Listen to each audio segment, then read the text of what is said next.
13절부터 27절 말씀, 구약성경 109페이지입니다. 제가 가지고 있는 성경 페이지 109페이지, 출애굽기 18장 13절부터 27절 말씀 중에 21절과 22절만 우리 다 같이 읽겠습니다. 다 같이 읽겠습니다. 너는 또 온 백성 가운데서 능력 있는 사람들, 곧 하나님을 두려워하며 진실하며 불의한 이익을 미워하는 자를 살펴서 백성 위에 세워 천부장과 백부장과 50부장과 10부장을 삼아 그들이 때를 따라 백성을 재판하게 하라. 큰 일은 모두 내게 가져갈 것이요 작은 일은 모두 그들이 스스로 재판할 것이니 그리하면 그들이 너와 함께 담당할 것인즉 일이 내게 쉬우리라. 아멘.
아멘. 우리 모든 영광을 하나님께 올려드리겠습니다.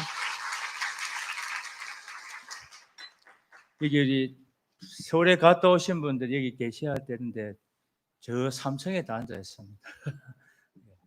혹시나 싶어서 그 앉아 계신 분 하여튼 뭐가 흘러내리지 않도록 주의 은혜가 내려올 줄로 믿습니다. 피곤해도 그래도 새벽에 다 나오시고요. 우리 권사님들 얼마나 감사한지.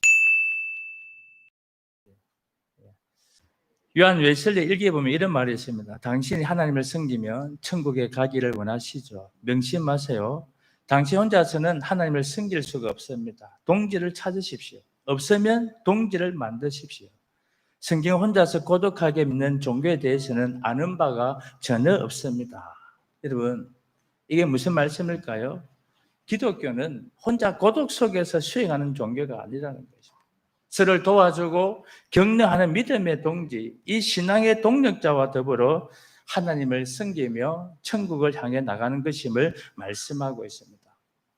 오늘 본문 말씀은 하나님 나라를 이루어감에 있어서 서로의 협력의 중요성을 잘 보여줍니다.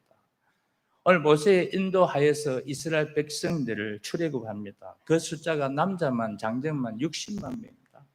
학자들이 하면 200만 명이 넘는 엄청난 숫자. 사람이 몇몇만 모여도 생각이 다르고 습관이 다르고 말이 다른데 얼마나 많은 원망과 불평이 쏟아졌을까요? 근데 이런 모든 일을 지도자 모세 혼자 감당하고 있습니다. 백성들을 재판하는데 아침부터 저녁까지 쉴 틈이 없습니다. 그러다 보니 모세가 지치고 하루 종일 기다려야 하는 그 백성들도 힘들어하기는 마찬가지죠. 이것을 본 이드로가 이 모세의 리더십에 문제가 있음을 지적합니다. 그러면서 그가 제시한 세법 세 가지가 있죠. 첫째는 백성들의 모든 문제를 모세에게 가져오게 하는 것이 아니라 함께 하시는 하나님 앞에 가져오게 하라는 것입니다. 이것은 문제를 사람의 방법이 아닌 하나님의 방법으로 해결할 수 있도록 만들라는 것입니다. 오늘날에도 보면 개인적인 차원의 문제를 공적인 차원, 전체적인 문제에 해결하려고 하는 경우들이 있죠. 그런데 이것은 사실 바람직하지 않습니다. 심지어 세상의 법정까지 끌고 가려고 하는데 그것은 정말 합당하지 않습니다. 가능하면 하나님의 방법으로 지혜롭게 해결하는 것이 필요합니다. 두 번째는 백성들에게 말씀을 가르쳐서 마땅히 갈 길과 할 일을 보여주라는 것입니다. 이것은 예방적인 차원입니다. 그런데 문제가 생긴 다음에 해결하려고 하지 말고 하나님의 말씀으로 훈련시켜서 문제를 해방하라는 것입니다. 세 번째는 백성들 가운데 지도자를 세워 협력하라는 것입니다. 지금까지 모세는 자기 혼자만 일하는 것이 옳은 줄 알았습니다. 백성들 역시 이 모든 문제를 모세만이 해결할 수 있다고 여겼죠. 그런데 여기에 함정이 있습니다. 하나님이 아무리 택하여 세운 지도를 할지라도 온전할 수는 없습니다. 실수할 수 있죠. 그런데 모세는 혼자서 모든 일을 처리하면서 독점적 지위를 유지하고 있습니다. 그 과정에서 이스라엘 백성들 가운데에 원망과 불평이 일어납니다. 여기서 중요한 것은 분업의 원리, 협력의 원리. 아무리 탁월한 능력을 지닌 사람이라 할지라도 혼자서 모든 것을 할 수는 없습니다. 그래서 이들은 오늘 본문에 보니까 1000부장, 100부장, 50부장, 10부장을 세우라고 한 거죠. 사건의 중요성에 따라서 역할을 분담하여 그 백성을 재판하도록 합니다. 이제는 모세 혼자 일하는 것이 아니라 협력할 지도자를 세우고 그 시스템을 만들어서 일하도록 합니다. 그런데 여기에 주의할 점이 있습니다. 아무리 시스템을 잘 만들어 놓아도 좋은 사람을 뽑지 않으면 결국은 또 다른 문제가 발생한다는 것입니다. 그래서 지난번에 말씀드렸죠. 인사가 만사라는 말이 있잖아요. 그 위치에 적합한 일꾼을 뽑아서 배치할 때만 좋은 결과가 이루어집니다. 그래서 오늘 본문은 모세를 도와 협력할 일꾼들을 선발하는 그 자격 기준을 오늘 본문에 제시하고 있습니다. 이것은 오늘 교회에서 하나님의 일꾼을 세우는 기준과도 일맥상통합니다. 21절 말씀 우리 다 같이 큰 소리 한번 읽어보겠습니다. 너는 또 온 백성 가운데서 능력 있는 사람들 곧 하나님을 두려워하며 진실하며 불의한 이익을 미워하는 자를 살펴서 백성 위에 세워 1000부장과 100부장과 50부장과 10부장을 삼아. 아멘. 개혁판에는 제덕이 겸전한 자 곧 하나님을 두려워하며 진실무명하며 불의한 일을 미워하는 자를 백성 위에 세워 이렇게 번역을 했습니다. 하나님의 일꾼이 되는 가장 중요한 기준은 재능과 인격을 겸비한 자임을 말씀하죠. 여러분, 세상의 일꾼은 지식과 실력만 있어도 뽑힐 수 있습니다. 그래서 학벌과 자격증이 중요하죠. 그러나 하나님의 일꾼은 인격적인 성숙함이 필요합니다. 아무리 실력과 능력이 탁월해도 인격적으로 문제가 있다면 하나님 일꾼으로는 부족하다는 거예요. 그러면 저는 그 인격을 겸비한 일꾼은 구체적으로 어떤 자인지를 설명합니다. 첫째로는 하나님을 두려워하는 자입니다. 이 세상에서 가장 어리석은 자는 누구냐면 하나님을 두려워하지 않는 자입니다. 다윗은 시편 14편 1절에 선포하죠. 어리석은 자는 그의 마음에 이르기를 하나님이 없다 하는도다. 그들은 부패하고 그 행실이 가증하니 선을 행하는 자가 없도다. 그런데 불신자들의 마음속에는 하나님이 없습니다. 판단의 기준이 없어요. 타락한 자신이 모든 판단의 기준이 됩니다. 그런데 그 결과가 무엇인지 아십니까? 부패해요.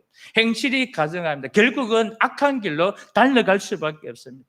그러면서도 스스로를 선하다고 생각하는 그런 어리석음에 빠져 사는 자입니다.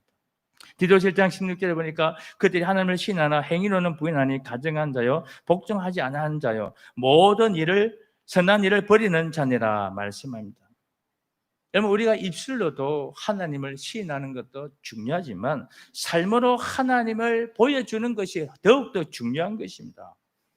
여러분, 애굽 땅에서 이스라엘 자손들이 계속 번성하자 애굽 왕 바로가 이 히브리 남자아이가 태어나면 모조리 죽이라고 명을 내리죠.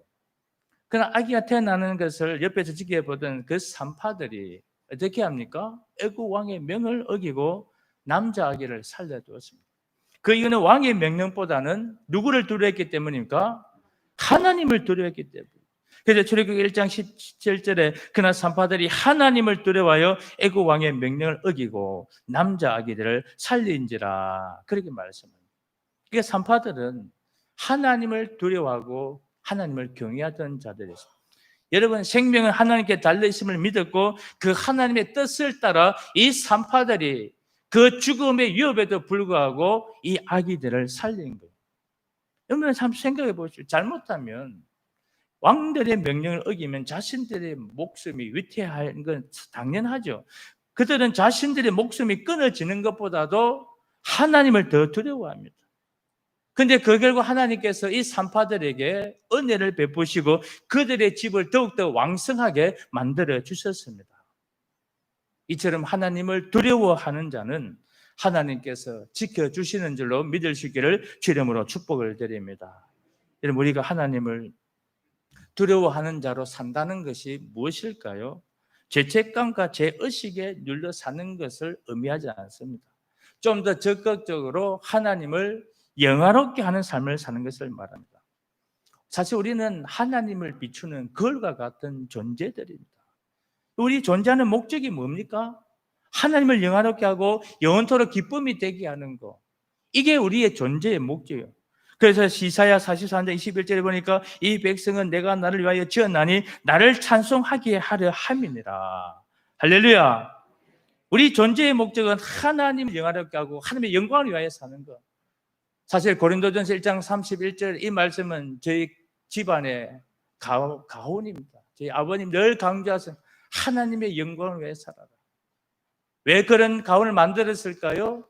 그게 우리 삶의 존재의 목적이기 때문에 네가 먹든지 마시든지 무엇을 하든지 다 하나님의 영광을 위하여 하라. 그러면 그 비결이 뭐냐면 우리가 하나님을 영화롭게 하지 않아도 하나님 자신은 이미 영화로우신 존재입니다. 그럼에도 불구하고 우리를 창조하시고 우리를 당신의 자녀로서 영광 받기를 원하시는 그 이유가 무엇일까요? 하나님은 어떤 대단한 사역을 요구하시는 게 아닙니다. 하나님의 선하심과 인자하심을 닮은 자로서 살라는 것입니다. 여러분, 우리는 하나님의 영광을 스스로 만들어낼 수가 없습니다. 거울을 가지고 햇빛을 비추면 반사가 이루어지듯이 우리가 단지 열심히 하나님을 비추는 그 거울을 역할을 할 뿐이에요. 그러면 내 안에 나도 모르게 하나님의 성품을 담게 되어져 갑니다. 하나님의 거룩한 삶을 쫓아가다 보면 나도 모르게 우리 안에 주님의 인자심이 나타나고 온유함과 겸손함이 나타나죠. 그 남을 존중히 여기고 소중하게 생각하는 그런 사람이 되는 것입니다. 그럼 내가 뭔가 대단한 일을 하기 앞서 먼저 조용히 하나님을 한번 바라보십시오. 오늘 날 위하여 십자가에 돌아가신 그 주님을 날마다 한번 묵상해 보십시오. 사람은 보는 대로 따라가고 닮아가게 되어 있습니다. 여러분, 해바라기 보셨죠? 이 해는 해를 바라보고 닮아가게 되어 있죠. 이처럼 해바라기는 해를 보고 꽃을 피웠듯이 우리는 주님만 바라보는 주바라기 인생이 되어야 할 줄로 믿습니다. 그것이 바로 하나님의 영광을 나타내는 비결이요 하나님의 기쁨이 되는 방법인 것입니다. 그래서 하나님을 두려워하는 자는 하나님을 가리키는 나침반으로 사는 자를 의미합니다. 요한계시록 1장 14절에 보니까 그 머리의 털에 희기가 흰 양털 같고 눈 같으면 그의 눈은 불꽃 같다고 말씀합니다. 그러니까 우리가 주님 앞에서 민감한 떨림이 있어야 돼요. 우리가 그냥 하나님 앞에서 아무 생각 없이 살아가는 존재가 아니라 그 하나님을 경외하고 하나님께 예배하는 자로서 그 하나님 앞에서 두렵고 떨림이 있어야 되는 거예요. 제가 언젠가 나팔꽃 이야기했죠. 영어로 모닝 글로리라고 하죠. 뜻은 아침의 영광. 얼마나 멋진 이름입니까? 나팔꽃은 아침 해가 떠오르면 함께 활짝 피어납니다. 이 식물학자들이 나팔꽃의 연안순이 어떻게 큰 나무의 줄기를 타고 올라갈 수 있는가를 연구를 했어요. 그 연안순이 어떻게 이 벌어진 공간을 뛰어넘어 계속 자라는가를 보았죠. 여러분 한번 생각해 보십시오. 사람은 이쪽에서 저쪽으로 갈 때에 손을 길게 뻗든지 아니면 펄짝 뛰어가면 되는데 눈에 보이지 않을 만큼 이 조금씩 자라나는 이 나팔꽃의 이 연안순이 공간을 뛰어넘어 아름다운 꽃을 피워낼까요? 조사에 하면 나팔꽃 줄기에 엄청난 떨림이 있다는 것입니다. 공간을 건너가기 위해서 혼신의 힘을 다한다는 거예요.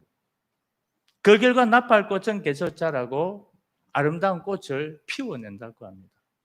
작은 민물도 그 아침의 영광을 이루기 위해서 혼신을 다하는 떨림이 있다는 것을 깨닫습니다. 하물며 하나님의 형상을 지음받고 부르심을 받은 주의 택한 백성들이 그 거룩하신 하나님 앞에 두렵고 떨림으로 그 주님의 구원을 이루기 위해서 힘써야 하지 않겠습니까? 우리가 하나님을 두려워하고 떨리는 마음으로 주님 앞에서 말하고 그 주님 앞에서 행동할 때에 우리는 주님의 영광을 드러내는 축복의 통로가 되어질 줄로 믿습니다. 우리가 예수를 믿어도 그냥 믿는 게 아니에요. 하나님 앞에서 두렵고 떨림으로 주의 구원을 이루어갈 때에 오늘 우리의 삶 가운데서 하나님이 드러나고 우리 삶을 통하여 하나님이 영광 받으실 줄로 믿습니다. 둘째로는 하나님 찾으신 일꾼은 누구냐면 진실한 자입니다. 하나님은 진실한 일꾼을 기뻐하세요. 신명기 32장 4절에 보니까 다 같이 한번 보겠습니다. 그는 반석이시니 그가 하신 일이 완전하고 그의 모든 길이 정의롭고 진실하고 거짓이 없으신 하나님이시니 공의로우시고 바르시도다. 아멘. 할렐루야. 할렐루야. 그 시편 117편 2절에 보니까 우리에게 향하신 여호와의 인자심이 크시고 여호와의 진실하심이 영원하미로다. 할렐루야. 하나님은 정의롭고 거짓이 없으시고 진실하신 분. 그래서 하나님은 시편 51편 6절에 보니까 보소서 주께서는 중심이 진실함을 원하시오니 오늘 하나님은 우리 중심의 그 진실함을 원하시는 것입니다. 하나님은 우리의 거짓된 마음과 위선적인 그 신앙 삶을 싫어해요. 예수님 당시에 바리새인들이 책망을 받은 이유가 무엇입니까? 겉과 속이 다른 위선입니다. 그 중심에 진실이 결여된 형식적인 신앙, 그걸 책망하신 겁니다. 오늘 우리들의 모습은 어떻습니까? 교회에 오실 때 이런 모습과 생활 속의 모습은 어떻습니까? 언젠가 우리의 예배가 가면 무대가 되지 않도록 했으면 좋겠다는 말씀을 드렸습니다. 우리 스스로 가면을 만든 것을 쓰고 살죠. 내가 보는 나의 모습과 남이 보는 나의 모습이 너무 다를 때가 많습니다. 그러나 하나님은 진실한 일꾼이 되기를 기대를 하십니다. 우리 그리스도인들이 세상에서 그 진실함을 보일 때에 능력이 나타나요. 그래야 세상 사람들이 우리의 진실된 그 모습을 보고 그들이 두려워하는 거예요. 그런데 그리스도인들이 진실하지 못하니까 세상이 우리를 향하여 조롱하고 욕하잖아요. 예수 믿는 저 사람은 그래도 보정 실패라는 말을 들어야 됩니다. 우리가 주님 앞에 섰을 때에 착하고 충성된 종이라는 말씀을 듣기 위해서는 오늘 우리는 주어진 이 삶의 자리에서 진실함으로 무장해야 하는 것입니다. 그래서 이 땅에 사는 동안 저 목사님은, 저 장로님은, 저 근사님은, 저 진사님은 진실에 믿을만해 이런 말을 듣기를 원한다는 것입니다.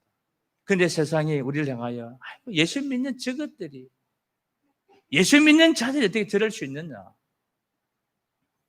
종교개혁자 마틴 루터는 우리가 꼭 살아야 할 필요는 없으나 진실해야 할 필요는 있다. 여러분 한번 깊이 한번 묵상해 보세요. 우리가 꼭 살아야 할 필요는 없지만 진실해야 할 필요는 있다. 우리가 다 성공하고 부자가 될 필요는 없을지는 몰라도 진실해야 할 필요는 있습니다. 우리가 주님 앞에서는 그날까지 진실한 모습으로 살기 위해 더욱 힘쓸 수 있는 그런 주의 일꾼들이 될 수 있기를 주 이름으로 축복을 드립니다. 마지막 세 번째로는 불의한 이익을 미워하는 자입니다. 인간은 자기 욕망 중심적인 본능으로 살려고 하는 그런 본능이 있습니다. 자신을 위해 더 많은 것을 쌓아둠으로 안전을 보장하고자 하는 욕심이 있어요. 그 욕심을 저하지 못하면 결국 어떻게 될까요? 죄를 낳게 되어지고 그 죄가 커지면 죽음이라는 판멸로 떨어집니다. 따라서 하나님을 기쁘시게 하려는 일꾼이 되려면 불의한 욕심을 멀리해야 됩니다.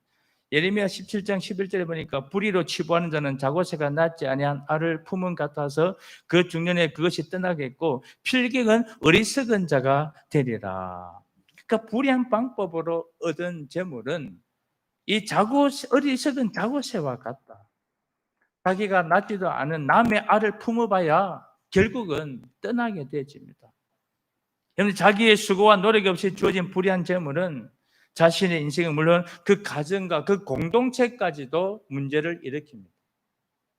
디모데전서 6장 10절에 보니까 돈을 사랑함이 일만 악의 뿌리가 된다. 그런데 돈을 모으지 말라 이 말이 아닙니다. 이걸 잘 이해하셔야 돼요. 여기 보면 돈을 사랑하라. 돈을 사랑. 하나님보다 돈을 더 사랑하는 것은 일만 악의 뿌리. 그러니까 우리가 사랑해야 할 것은 돈이 아니라 돈의 주인 대신 누구를 사랑해야 됩니까? 하나님을 사랑해야 돼요. 우리가 돈하고 돈을 따라가면 결국 어떻게 될까요? 돌아버립니다. 답을 맞아요. 정답이에요. 돈 타다가 돈을 따라다 보면 돌아버립니다.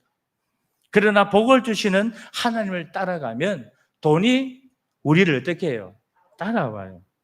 그러니까 돈을 사랑함으로 악에 걸려 넘어지지 않기를 주 이름으로 축복을 드립니다. 그런데 이 사회가 얼마나 오랫동안 정의로운 사회를 외치고 청년 결백하자고 시대마다 외쳤지만 그럼에도 불구하고 여전히 부정과 부패의 고리는 끊어지지 않는 안타까움을 보죠. 이건 요즘 이슈가 되고 있는 정계의 윤미향 국회의원 보십시오. 이분이 예수 믿는 사람이다 하는데 맞습니까, 여러분? 맞아요? 그 아버지가 뭐 교회 관리 하시는 분이 나는데 하필이면 윤씨입니다, 윤씨.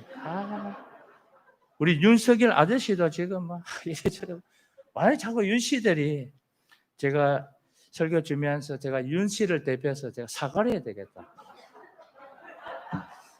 이래 하면 되고 막 그만두면 될 것 같다가 이거를 시끄럽게 만들고 말이에요. 여러분 우리는 사실 누구를 탓하기 위해서 우리 자신이 먼저 깨끗해지도록 노력해야 하는 것입니다. 하나님 앞에서 우리의 손이 깨끗해야 됩니다.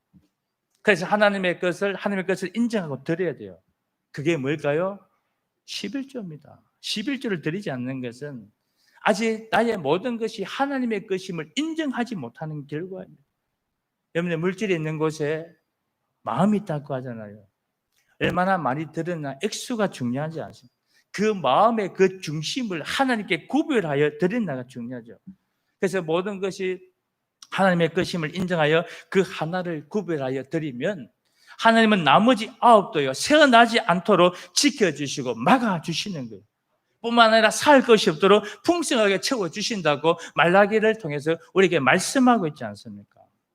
시청자 여러분, 손이 수고한 대로 얻는 것이 축복임을 믿을 수 있기를 주 이름으로 축복을 드립니다. 적게 일하고 많이 거두고자 하는 것 바른 잘못된 생각입니다. 그럼 우리는 이 부지런함과 성실함으로 노력을 해야 됩니다. 그리고 그 수고와 노력의 땀을 감사함으로 여겨야 됩니다. 그 속에 하나님의 축복이 있습니다. 불의한 일을 탐하지 않고 하나님 주시는 복을 추구하는 지혜로운 그런 주의 일꾼들이 될 수 있기를 주 이름으로 축복을 드립니다. 여러분 하나님 언제나 선한 믿음의 일꾼들을 통해서 주님의 몸된 교회를 세워 가십니다. 하나님의 일은 혼자 잘해서 되는 게 아닙니다. 벽돌이 서로 연결되어 벽을 이루듯이 상호 간의 협력이 중요하죠. 그래서 하나님은 한 사람의 영웅을 원하지 않습니다. 부족하고 연약하지만 서로 합력하여 선을 이루가기를 원하십니다. 여러분, 교회는 그리스도의 몸이라 하잖아요. 몸의 가장 중요한 특성은 여러 지체들이 유기적으로 연결되어 협력합니다. 아무리 하찮아 보이는 지체라 할지라도 불필요한 부분은 없습니다. 모두가 각자의 위치에서 맡은 바 그 책임을 감당함으로 우리 몸의 기능을 유지시킵니다. 그래서 우리 몸은 가장 이상적으로 협력하는 것을 보여주죠. 그래서 주님은 교회를 그리스도의 몸이라 그렇게 강조를 한 것입니다. 여러분, 주님 몸된 영광교회는 조직체가 아니라 유기체입니다. 오늘 우리는 어린아이부터 노인에 이르기까지 한 사람 한 사람이 서로 생명체로 연결되어 있습니다. 따라서 상호간의 협력이 필요합니다. 우리는 서로 라이벌의 관계가 아니라 하나님 나라를 이루기 위하여 협력해야 할 존재입니다. 그래서 교회 안에서 불필요한 사람은 아무도 없습니다. 우리 모두 한 사람 한 사람이 그 각자의 자리에서 그 맡은 일들을 성실하게 감당하고 서로 성령 안에서 하나됨을 위해서 협력할 때에 우리 교회 안에 놀라운 역사가 일어날 줄로 믿습니다. 성도 여러분, 혼자 가는 길은 언제나 외롭고 두려워요. 그러나 함께 가면 재밌고 더 멀리 안전하게 갈 수 있습니다. 혼자 일하면 어렵습니다. 그러나 서로 협력하면 더 큰 일을 할 수 있습니다. 혼자 있으면 가슴이 시리고 아플 때가 있죠. 그러나 서로 함께하면 그 눈물을 닦아주고 격려할 수가 있습니다. 이것이 함께 풍성해지는 축복의 원리입니다. 우리 영광교회 가족들은 서로의 아픔을 함께 나누고 서로의 눈물을 닦아줄 수 있는 그런 귀한 위로의 공동체가 될 수 있기를 주의 이름으로 축복을 드립니다. 오늘 우리는 공동의를 통하여 주님의 몸된 교회를 더 아름답게 세워나갈 귀한 일꾼들을 피택합니다. 오늘 말씀처럼 하나님을 두려워하는 사람, 진실한 사람, 그리고 불의한 일을 멀리하는 거룩한 일꾼들이 세워지기를 주의 이름으로 축복을 드립니다. 내가 보기에 좋은 일꾼을 뽑는 것이 아니라 하나님 보시기에 선한 일꾼들을 뽑으시기를 바랍니다. 좋은 일꾼이 서로 협력할 때 그 시너지 효과를 이룰 수 있습니다. 건물에서 중요한 것은 기둥입니다. 이 기둥이 바르고 튼튼해야 되죠. 그래서 이 기둥은 벽과 벽을 연결합니다. 그런데 기둥이 역할을 하기 위해서 꼭 필요한 것이 있죠. 그 기둥을 떠받치는 게 뭘까요? 주춧돌입니다. 아무리 기둥이 튼튼해도 주춧돌이 잘못되면 이 기둥은 쓰러집니다. 결국 건물에서 가장 중요한 부분은 주춧돌입니다. 그러나 주춧돌을 땅에 묻혀 보이지 않죠. 교회에서 정말 중요한 사람은 이 주춧돌의 역할을 하는 자입니다. 보이지 않는 곳에서 최선을 다하여 기둥을 떠받치는 그런 일꾼이 필요한 것입니다. 눈에 잘 보이지는 않지만 이름도 없이 빛도 없이 그 배후에서 일했던 그 믿음의 일꾼들을 여러분들 한번 찾으시기를 바랍니다. 바로 그런 사람들이 영광교회를 아름답고 튼튼하게 세워갈 믿음의 주춧돌입니다. 하덕교 씨의 노래 가운데에 이런 가사가 있습니다. 세상에서 가장 아름다운 것은 자기 자리로 돌아가는 것이다. 자신의 위치를 잘 지키는 것이 아름다운 것입니다. 여러분, 오늘 선택되신 분은 오직 하나님만 바라보는 그 믿음을 가지고 주 안에서 겸손하게 충성을 할 수 있기를 바랍니다. 혹시나 내가 오늘 피태받지 못하더라도 낭망하지 마십시오. 여러분, 예루살렘 다락방에서 그 120명의 성도들이 제비를 뽑아 사도에 선출한 것을 기억하며 그 선출된 마띠아가 교만하지 않았고 선출되지 않았던 요셉이 낭망하지 않은 것처럼 오늘 모든 후보자들이 당나게 흔들리지 않는 그런 굳건한 믿음과 마음을 소유할 수 있기를 바랍니다. 그리고 공동회가 끝난 이후에 지금 있는 그 자리에서도 최선을 다해 함께 끝까지 우리 영광교를 세워갈 수 있기를 주 이름으로 축복을 드립니다. 그래서 서로를 존중히 여기며 협력한 것은 더욱 아름답습니다. 오늘 모두 합력한 선을 이루시는 하나님의 뜻을 성취하는 그러면 믿음의 주인공들이 다 될 수 있기를 주 이름으로 축복을 드립니다.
세상의 여주 아버지의 여주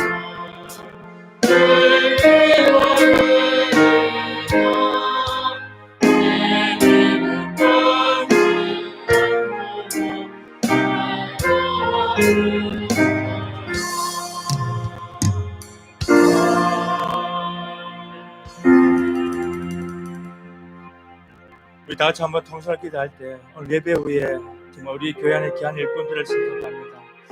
하나님의 마음에 합한 신실한 사람들이 세워지고 또 이것을 통해 우리 교회에 하나님이 원하시는 새로운 역사가 시작되게 하여 주시옵소서.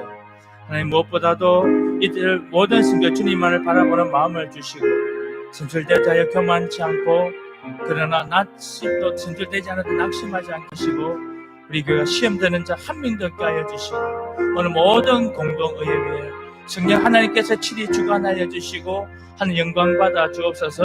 우리 다 같이 한번 공동의회를 위해서 우리 한번 통성으로 기도하시겠습니다. 아버지 하나님 주님의 눈을 감사를 드리며 주님의 그런 영광들을 세워주시고 오늘 특별히 장례지사 열분을 이 모든 일을 주관하시는 여호와 하나님께서 주관하여 주시옵소서.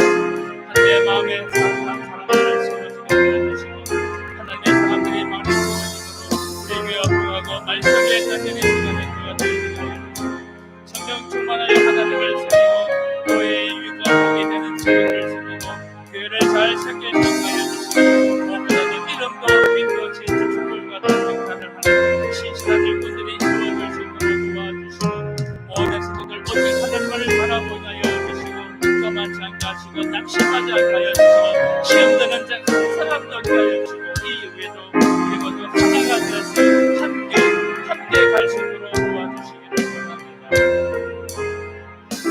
한결같은 사랑으로 우리를 붙들어 주시기 인도하사 하나님 감사를 드립니다. 하나님께서 이 시간 이 자리를 위하여 예정하시고 준비하셨던 하늘의 신령한 은혜와 복을 우리 하나님께서 마음껏 허락하여 주시옵소서. 오늘 공동회를 합니다. 우리 교회 꼭 필요한 일꾼들 성령님께서 간섭해 주셔서 선출되어지게 하여 주시기를 원합니다. 그래서 한 사람도 낙심되는 자 없게 하여 주시고 이 이후에도 우리 모두가 합력하여 선을 이루시는 하나님을 바라보고 함께 참고 견디며 나아갈 수 있게 하여 주시기를 원합니다. 이 시간도 주님 앞에 나올 때에 빈손으로 나오지 않게 하여 주시고 예물을 드리게 하여 주심을 감사를 드립니다. 각자의 처지와 형편에 따라 드린 모든 헌금들을 주님 받아주시고 저들의 가정과 사업장과 직장과 모든 삶의 터전에 복을 다하여 주시기를 원합니다. 하나님의 특별히 생일 감사헌금을 드린 이승성 근사님, 이윤호 선교님, 진영민 전사님 저들의 육신의 건강뿐만 아니라 영적인 성숙과 성령의 충만함이 있게 하여 주시고 저들의 마음의 소원들이 다 이루어지게 하여 주시고 저들의 가슴에 아픔이 있다면 만져주시고 위로하여 주시기를 원합니다. 남은 삶이 더 복되게 하여 주시고 믿음으로 살게 하여 주시고 믿음의 가문을 이루가게 하여 주시고 저들의 속한 있는 자녀들과 다른 직장과 모든 사역에도 복을 다하여 주시기를 간절히 바라고 원합니다. 특별히 질병을 고통받는 성도들 하나님의 또 원치 않는 질병을 인하여 마음에 낙심된 자들 낙심하지 않게 하여 주시고 오늘도 우리의 인생의 배에 주님의 배에 오르는 그 순간 모든 질병은 떠나갈 줄로 믿습니다. 모든 병에서 치유하여 주시고 고쳐 주시옵소서. 아버지 하나님 특별히 또 우리 한 주간 동안 또 믿음으로 살아갈 때에 승리하게 하여 주시고 우리가 어디로 가든지 우리의 삶을 통하여 하나님을 드러내게 하여 주시고 하나님의 자존심을 우리가 세워드리게 하여 주시고 거룩하고 정직하고 진실하게 살아갈 수 있도록 주님 도와주시옵소서. 특별히 또 지난주에 결혼하여 또 우리 함께 예배드린 우리 정한 형제와 또 우리 정채민 자매 오늘 우리 함께 예배드리게 하여 주심을 감사를 드립니다. 하나님께서 이 가정을 세워가해 주심을 감사를 드립니다. 저들이 믿음으로 하나 되어 이 험악한 세상을 달려갈 때에 주님이 저들의 인생의 선장이 되어 주시고 저들의 삶의 모든 필요한 것도 공급하여 주시옵소서. 하나님을 잘 섬기며 부모 형제를 잘 섬기며 사회에서도 삶의 터전에서도 인정받는 복된 가정 되어질 수 있도록 도와주시옵소서. 오늘 또 모든 영광을 주님께 올려드리며 예수님의 이름으로 기도를 드립니다. 아멘. 여호와는 내게 복을 주시고 너를 지키기를 원하며 여호와는 그의 얼굴을 내게 비추사 은혜 베푸시기를 원하며 여호와는 그 얼굴을 내게로 향하여 드사 평강 주시기를 원하노라. 아멘.